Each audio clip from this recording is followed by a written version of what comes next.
Today, I'm going to show you my Toon Striker Brave deck.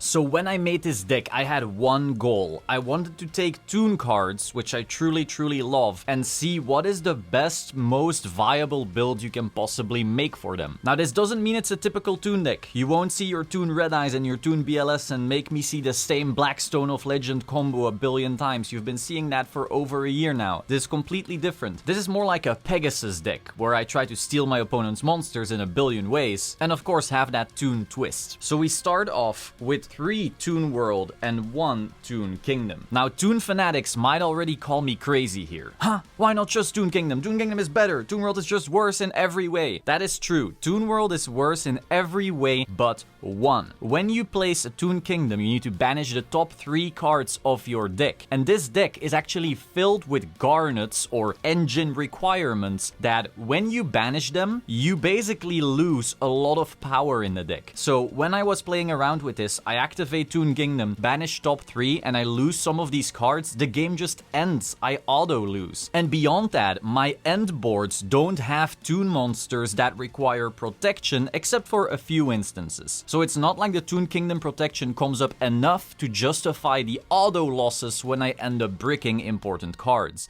This is why this split is important. If I do need a protection, I can search it because you know Toons have billions of searchers, but if I don't need a protection, then I can always still go for the better option given how this deck is built. And also, of course, these are original Magic Ruler prints. I love Toons. I really want some that say Magic card though, because this one says Magic and these two say Spell, and they're not first edition. I really gotta work on that. Also want to have an ulti Toon Kingdom soon. Next, we have 3 Toon Table of Contents. Toon Table of Contents is an amazing Toon searcher, but beyond that, because we have a tiny Sky Striker engine in this deck, this card gets even better. Sky Striker cards need 3 spells in the graveyard to get their full effects, and because of Toon Table of Contents' ability to search itself out, you can just go Toon Table, Toon Bookmark, and then you basically have all of your Sky Striker spells fully live. But of course, very often you will just use this to search important Toon cards. Next, we have triple Toon Bookmark. I honestly believe that Toon never gets good cards because we have the best searchers in the game, and Toon Bookmark is basically the primary culprit now. Toon Bookmark, together with Toon Table of Contents, basically means that we have 6 cards that can look for any Toon card. Beyond that, Toon Bookmark can also protect your Toon World. Next, we have the most important card in the deck. This is actually the heart and soul, and this is the reason that I'm even playing Toons here. Comic Hand. That's right, this is a going second deck. If Toons go first, the only thing they can reasonably do is go Toon Mermaid, put them together, make a Bahamut Shark to then make it totally awesome. That is the only play Toons have. If you are able to steal some of your opponent's most powerful monsters, that is a huge deal. And so going second, this deck essentially tries to go, okay, you build an incredible big board with negates, disruption and all of that, let me dismantle and steal that. And so after you start counting, I think this deck has like 20 cards that lead to stealing an opponent's monster. Comic Hand being the most important, most valuable one. Beyond that, this also turns the stolen monster into a Toon and it can attack directly. So sometimes you'll literally be able to go for game with this card, and also if you do have the Toon Kingdom, you still have protection on that monster. Next, we are playing Toon Cyber Dragon. This little cutie is the best Toon monster. You heard that right. People say, oh, Toon Red Eyes, Toon BLS. No. This one is the best Toon monster. It does not require Toon World on the field. You can special summon it out when your opponent has monsters and you don't, but most importantly, it can contact fuse into Chimera Tech Mega Fleet Dragon. So if your opponent has a really good monster in their Link Monster Zone, you just special summon this out and then boom, turn it into a Chimera Tech Mega Fleet and their good monster is gone. Appaloosa, that's hella cute. Rusty Bardiche, okay, whatever. This is basically uninteractable removal for some of the best cards in the game right now. And better yet, because it's a Toon, we also have a bunch of searchers for it. So we actually run 7 copies of this rather than 1. Beyond that, this also baits out interrupts very well, because if I special summon this, are they gonna do something? If they don't, they're gonna lose the monster. If they don't want to lose the monster, now they just need to start interacting with this one little bullshit Toon Cyber Dragon. And that is basically the Toon package. I hope one day we get an incredible Toon monster. But for now, Comic Hand and Toon Cyber Dragon is where it's at. However, next we have an honorary Toon card. We have Hidden Armory. Hidden Armory says when you place it, you mill one card from the top of your deck, and then you look for an equip spell. Now guess which spell we are looking for. We are looking for Comic Hand. The great thing about this is that this means we don't need to use our other Toon searchers to find our Comic Hands quite as often. We can use those Toon searchers to either look for a Toon Cyber Dragon, or for one of our Toon worlds, or how about a second Comic Hand? Because very often, if people have like a powerful meta board, you play a Comic Hand, they go, ha!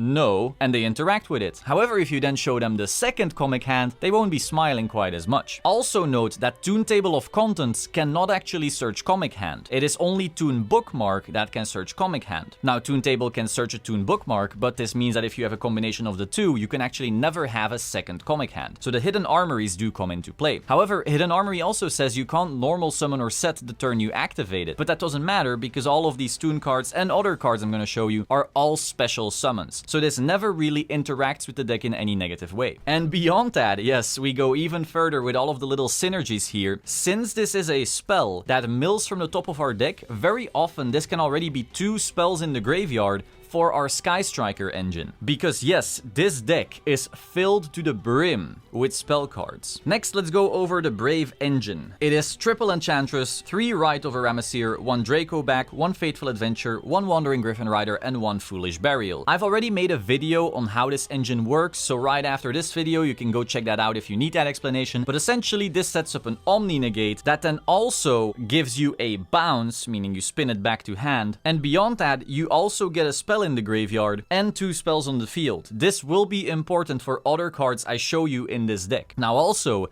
if you hit an Armory, the Water Enchantress to graveyard, you get this whole engine for free. The good thing about this engine is that it's a 1 card that sets up an Omni Negate and a spin, meaning your opponent is gonna have to use a negate if they are able to. So you activate 1 card and now you've already either stopped one of their negates, or you get a super powerful board that helps you break things more easily, which then means you can start using your Toon cards like Comic Hand to start stealing stuff. If they then try to negate the Comic Hand, you can negate a negate with the Wandering Griffin Rider. And most players will never let you get that far, so you already outed 1 negate with this engine. Next, we have another very popular engine these days. We have 3 Magician Souls and 1 Illusion of Chaos. Magician Souls can special summon itself out by milling this from the deck, and then it can send away spells / traps in order to draw you cards. Illusion of Chaos can search for the Magician Souls and then send itself back to deck, meaning you can now mill it from the deck. It's basically like a tiny engine that always works perfectly together. This works really well with the deck because it can special summon itself out, so you don't need to normal summon, meaning you don't have negative interactions with your Brave engine, you don't have negative interactions with your Hidden Armory, and these work really well together with the Brave engine because you can also send your Fateful Adventure and your Draco Back, these 2, from the field to the graveyard. So now you've activated 1 single Rite of Aramasir to get a powerful board, and then the Magician Souls send these away and you draw 2 more cards. This is 2 more cards that can then lead to Toon Bookmark, Toon Table of Contents, and so forth, so you can hopefully get to your Comic Hand place. However, the synergies and the Pegasus power don't end here, because Magician Souls is a level 1, so you can also turn it into a relinquished anima after you're done using the effects. So once again, you Comic Hand some of their stuff and now you relinquished anima some other stuff. But, we are not done yet. We are also playing 1 more card to make this engine even better in this deck in particular, and other decks can't do this. We have a Wonder Wand. Wonder Wand can be equipped to a spellcaster, and then you send it and the spellcaster away to draw 2 cards. The reason this is so good in this deck is because it's a equip, meaning you can search it with Hidden Armory, and then after that you can either equip this to the Water Enchantress from the Brave engine or to Magician Souls after you used its effect. But it goes further than that, because you can also equip this to your anima after using it. That's right, anima is also a spellcaster. So if for some reason you didn't draw into enough Toon cards, you can still hit an Armory into another target rather than just Comic Hand. I noticed this issue very often when playing. I would open up my hand and I noticed, damn, no Toon cards to actually search for a Toon world, but I do have this hidden Armory, which doesn't really do anything because if I find Comic Hand without Toon world, I can't activate it anyway. So now I can still basically replace some of my cards with the Wonder Wand, and that way, hopefully draw into Toon World and or Comic Hand. We have so many searchers that we should have a decent chance of doing that. And since Relinquished Anima already activated its effect, now the monster it stole will also be sent to the graveyard. Now the reason other decks aren't playing this is because they do maybe run the Magician Souls and the Water Enchantress, meaning they might have enough spellcasters to do it, but they don't have any Equip Surge because, well, all of these decks don't need Equip Surge. It's only because we're playing a Comic Hand deck that we are able to run Equip Surge, meaning that we get to use this really good synergy. Next, we get into our Striker package. Once again, Pegasus would be proud, we have our triple Widow Anchor, which steals opponents' monsters. It can also just be used as a negate, but because we run so many spells that then lead to more spells, we almost always have the critical mass of spells required to start stealing monsters. Then we have one Engage, because Engage obviously can search for the Widow Anchor, but it can also search for some other things to start plussing. Once again, because we have a critical mass of spells in the graveyard, we are able to basically turn Engage into a pot of greed instantly. We have the Hornet Drones, which it can search and then draw one, because again, we're gonna have enough spells. And then we have one Afterburner in here as well. This is just so we also have some spell and trap destruction, depending on what our opponent's board is. This way we at least have two ways to interact with spells and traps beyond monsters. And it can also just be a form of destruction, you know, your opponent is gonna have to negate it, and that way you can still break boards more easily. Next, we are playing triple Lava Golem. Some boards are just very, very hard to break, but if you are able to get rid of some of their monsters in a very uninteractive way, which is Lava Golem, and then after that, Comic Hand the Lava Golem to your side, or Relinquished Anima to your side, you're feeling pretty good, and breaking boards gets much, much easier. Another part of Lava Golem is that the turn you use it, you can't normal summon, but guess what? We're not normal summoning anyway. Hidden Armory already turned that off. So the entire deck has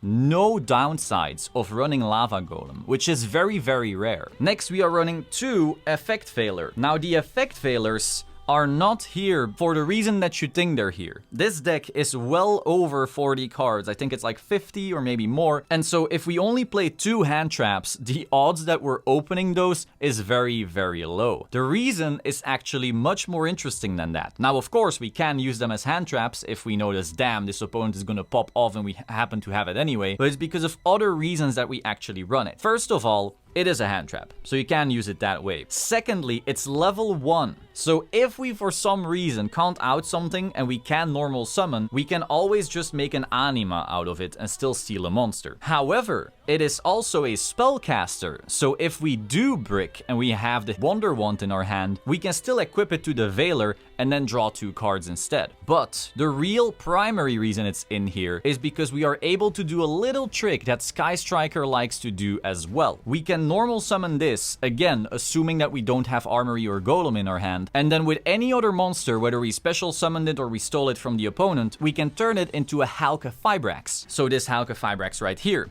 Then Halka Fibrax will look for the other Veiler. We can turn those into Selene, and then Selene, because we have enough spells in the graveyard because of all of our Toon table of contents and all of our other spells, she gets enough counters, special summons back the effect Veiler, and then we make an easy access code talker. You've seen me use this trick on stream as well with my Toons on Master Duel. So this way, after already dismantling our opponent's board, stealing some monsters and so forth, we can now also properly OTK them. Now, trust me, we can OTK without this as well, but it's still a nice little extra line we can use. Next, we play Triple Tactics Talents. This card feels really good this format. In a going second deck at least, just the ability to triple tactics after your opponent again already tried to disrupt some of your monster stealing. Now you can go, oh, you disrupted, that's cute, I'll steal you anyway. Or you can also just choose to draw 2, because if you draw 2, very often you will just find other monster steal cards. So that's a little bit of a toss-up you need to make, like, can I afford to take the risk? Like, can I be greedy to just draw 1 extra card and the monster stealer? Or do I just go for the monster steal now and do I have game then on board? Finally, the engine everyone runs, we are running Fusion Destiny together with Plasma and Celestial. This is the DPE package, as everyone knows. Very often, I will Comic Hand, Widow Anchor, and so forth my opponent's board to my side, and then after that, if I couldn't OTK, I'm like, damn, the Widow Anchor is gonna dissolve, my opponent is gonna get their monster back, and if they can then murder my comic hand, now they're able to get back into the game. So instead of doing that and letting that happen, I will just link off their 2 monsters, turn it into an Anaconda, and still set up a DPE. Then next turn, I still get my 2 draws out of this and can go about dismantling their board once again. Now the reason we're playing Plasma over Dasher is probably pretty obvious already. We're barely running monsters in this deck, and the ones that we do run, we can special summon anyway. So we get nothing out of the special from the Dasher, whereas sometimes we will have 3 monsters that we can randomly tribute for a Plasma, having a skill drain on board, and then also we get to steal another monster. Pegasus would be proud. So Plasma over Dasher, though this rarely comes up. Next, for the extra deck, we start off, of course, with our Halka Fibrak. The only way we make this is either by normal summoning effect failure or stealing an opponent's tuner, and that does come up. Next we have the Selene, again purely for the combo with the effect veiler, though we do play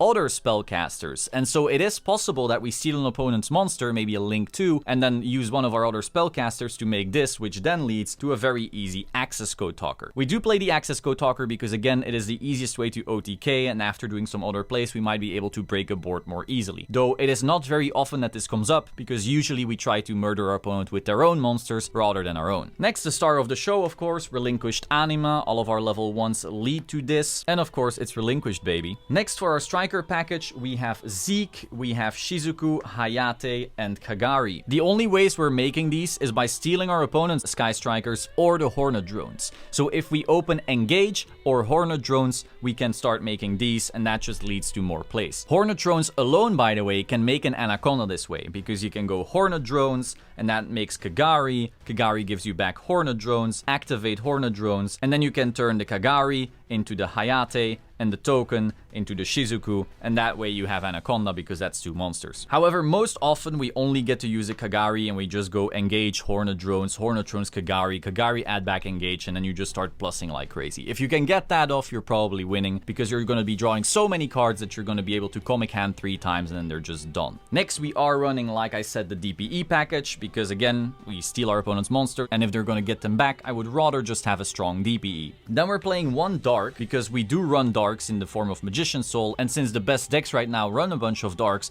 we can still make this pretty easily by stealing their monsters, and if they use the DPE to out one of our things, now we can steal the DPE, and that's always fun in games. Beyond that, since this is a spellcaster, you can actually steal an opponent's monster and then link off the Dark and the monster into Selene, and that way you're able to make access code more easily again. Next, we have Chimera Tech Mega Fleet. Again, our Toon Cyber Dragon can this way out any monster in the Link monster zone, which is really, really good. It's probably the best play that Cyber Dragons have access to, and Toons have access to it as well. Then we play a singular Zeus. We don't play other Xyzes. It's literally for when we steal our opponent's Xyz and we're like, damn, next turn they're gonna get them back if it's a Widow Anchor, or they're gonna out our comic hand and then we lose it anyway, so we might as well turn it, after attacking, into a Zeus, and now we have a Zeus and they don't get their monster back. We have 1 IP. Sometimes it comes up. It's very rare, but it does happen. And then we have 1 Link Spider. Link Spider we play because sometimes after they've interrupted our Brave token plays, let's say they stopped the Fateful Adventure and now we're left with like this stupid little token that's not an effect monster, we can Link Spider it, and then that way we can still do some plays. So now I will show you a test hand so you can see what this deck can do. So let's say this is our hand. Now I'm well aware that doing a test hand going second is kind of weird, it's not a typical combo, but hey, at least you'll have a little bit of an idea as to what could happen. So let's start off with a Rite of a Remesir right here. This will get us a token. Again, we can summon an attack because we are going second. This also searches us the Fateful Adventure. Then we're going to activate our Illusion of Chaos. So we're going to reveal it and we're going to search a Magician's Soul. The Illusion of Chaos will then put itself on the top of the deck. We will special summon our Magician's Soul, getting rid of our Illusion of Chaos. Then Fateful Adventure will see that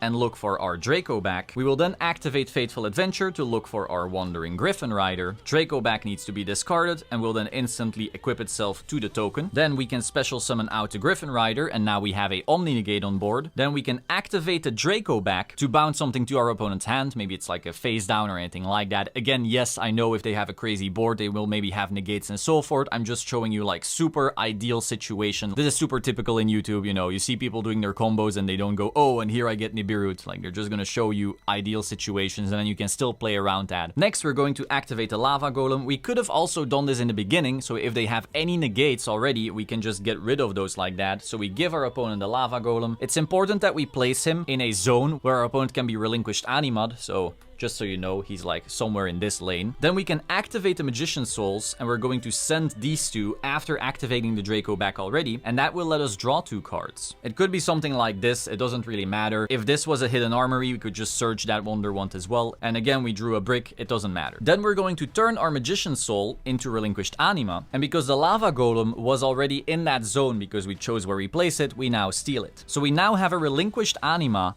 with 3000 attack, and they lost 2 monsters already. As you can see, because the Magician's Soul already refunded us the Rite of Eremesir, we're back to 5 cards, and we already have an Omni Negate with a 2000 attack and a 3000 attack. This is already 7000 on board, so if they activated Verte Anaconda and we break the rest of the board, we already have lethal. But of course, we still have a bunch of other cards. We can activate both the Hidden Armory and the Toon Bookmark to look for 2 Comic Hands. So we mill the one for the Hidden Armory, and we get ourselves a Comic Hand. We can activate the Toon Bookmark and get ourselves another Comic Hand. Now, if we wanted to draw more cards, we could Wonder Wand onto the relinquished Anima, get rid of it and draw 2 cards. Or we can just go ahead and activate Toon World, that costs us life points, and then we can Comic Hand, steal something from the opponent, Comic Hand, steal something from the opponent, and that should be OTK instantly. Again, depending on what their board is and so forth, I understand. If we somehow couldn't OTK, you never know what happens, we can then link stuff off in order to make a Verte Anaconda, which then gives us a Destroyer Phoenix Enforcer, which means we have a negate, we already took a lot of resources, and we also have the quick effect Bob of DPE. So this was my Comic Hand, the deck. I hope you found this very interesting. Be sure to like, comment, and subscribe, and I will see you soon. Ciao.